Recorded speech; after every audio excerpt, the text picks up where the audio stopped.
Edwin Lee's good with his hands. He's got to be, he says, because he's not much good on his feet. Don't have to walk, just sit here. He's at the bench 7 days a week. Probably 17 to 18 hours a day.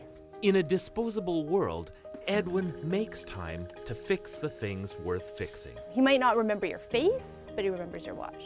Tara's been working with Edwin for 6 years in this tiny and busy shop on Johnson Street in Victoria. She says the world inside here is different than the one out there. We just don't throw anything away. We fix everything. It's really about helping people preserve something that they've already got. Time is precious to him. Edwin grew up in Hong Kong. At age 3, a fever damaged his spine, nearly stopping his clock before it got started.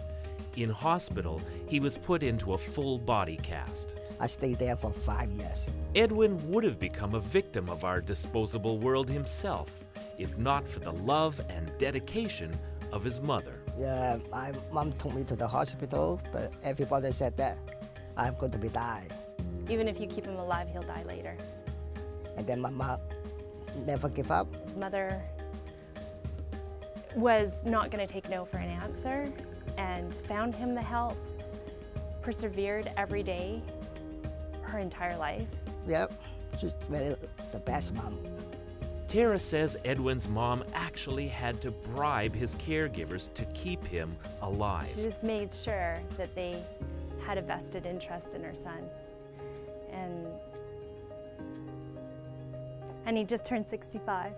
Despite his brush with death, Edwin excelled in school. He still has the trophies to prove it. Primary 1 and primary 2. He got scholarships and had his school paid for because he was the top student in his class.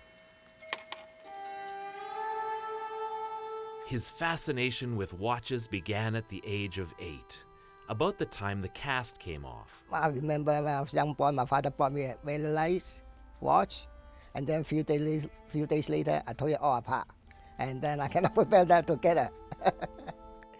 Edwin spent over 40 years serving time, designing and assembling watches until he moved to Canada in 1978.